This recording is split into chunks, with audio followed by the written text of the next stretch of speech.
जैसा कि आपने थंबनेल को देख ही रखा है कि आज हम क्या डिस्कस करने वाले हैं, तो समय नष्ट नहीं करते हुए चलते हैं डायरेक्टली हम कंसेप्ट की तरफ। ठीक है, क्वेश्चन हालांकि स्क्रीन पर भी लिखा हुआ है कि if 1 to the power 0 is equal to 1 and 1 to the power 1 equal to 1, then 1 to the power 1 equal to 1 to the power 0। क्यों?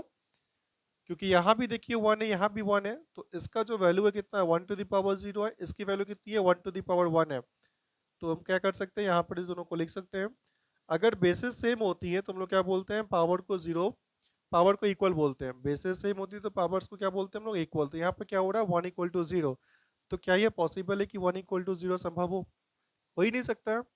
तो कहाँ गलती हो रही है, कहाँ दिक्कत हो रही है, क्या कॉन्सेप्ट को हम लोग बोल रहे हैं यहाँ पर, उसको डिस्कस करने वाले। ठीक है, हालांकि अगर इस क्वेश्चन को देखा जाए तो एक लाइन में अगर आपको अच्छे से पता हो, इसके बेस को पता हो, आई मीन टू से इसके कंसेप्ट को अगर पता हो आपको, तो आप इस क्वेश्चन में कहाँ गलती हो रही है आप उसको एक लाइन में कह सकते हैं कि इसका जो बेस है, जी हाँ, इसका जो बेस है वो 1 नहीं होना चाहिए, बिल्कुल।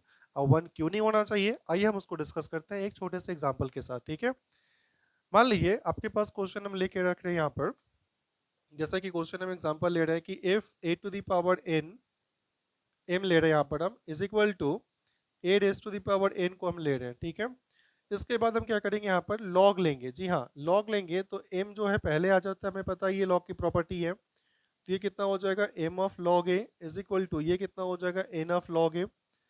इतना करने के बाद हम क्या करेंगे, इस पूरे को उठाकर अगर हम इधर ले आते हैं तो ये कितना हो जाएगा, m of log a minus ये कितना हो जाएगा, एन ऑफ लॉग ए हो जाएगा, इक्वल टू कितना हो जा रहा है हमारे पास, 0 आ रहा है। ठीक है, अगर हम यहाँ से लॉग को कॉमन ले ले तो कितना बचेगा हमारे पास, एम माइनस एन इंटू ये कितना हो गया, लॉग ए इक्वल टू 0 हो गया। इस कंडीशन में क्या कर सकते हैं हम, यहाँ पर ये तो दो पॉसिबिलिटीज है, एक हो जाएगा क्या आपका, ए माइनस एन इक्वल टू 0 हो जाएगा। ठीक है, या फिर एक हो जाएगा लॉग ए इक्वल टू 0 हो जाएगा। देखिए ध्यान से आप, इसके दो कंडीशंस हो सकते हैं यहाँ पर, या तो M minus N equal to क्या हो जाएगा, 0, जहां से क्या मिल जाएगा आपको, एम इक्वल टू एन मिल जाएगा, और एक वैल्यू क्या हो जाएगी, लॉग ए इक्वल टू 0 हो जाएगा।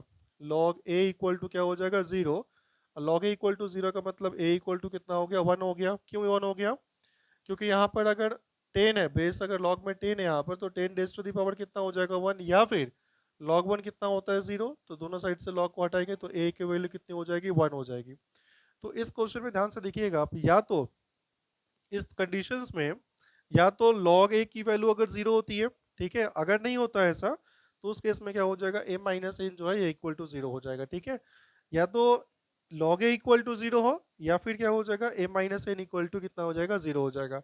अगर log a इक्वल टू 0 अगर हो ही जाता तो कुछ दिक्कत ही वाली बात नहीं है। जी हाँ, नहीं तो क्या होगा, m माइनस एन क्या होना चाहिए, इक्वल टू 0 होगा। ठीक है, तो इस पूरे क्वेश्चंस में, ठीक है, इस पूरे क्वेश्चन में क्या है हमारा, सिर्फ गलती क्या हो रही है कि ये जो फॉर्मूला हमारा, ये जो कंसेप्ट हमारा, ये 1 पर क्या होगा, एप्लीकेबल नहीं होगा।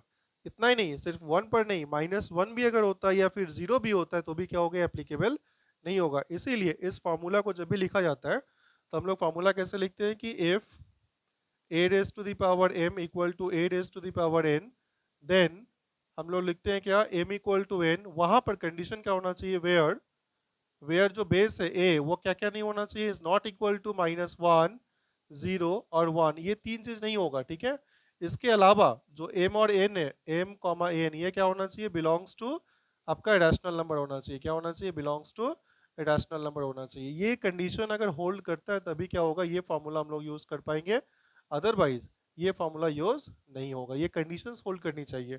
तो अब इसको ध्यान से देखिए, इसमें क्या हो रहा है, 1 आ रहा है कि नहीं आ रहा है, बिल्कुल आ रहा है।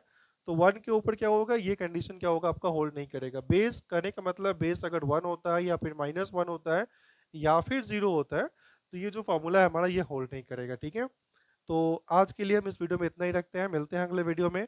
अगर चैनल पर आप पहली बार विजिट कर रहे हैं तो सब्सक्राइब करके बेल आइकन को ऑन कर ले, और इसको आप अधिक से अधिक शेयर करें। तब तक के लिए अपना ध्यान रखें, टेक केयर, बाय बाय।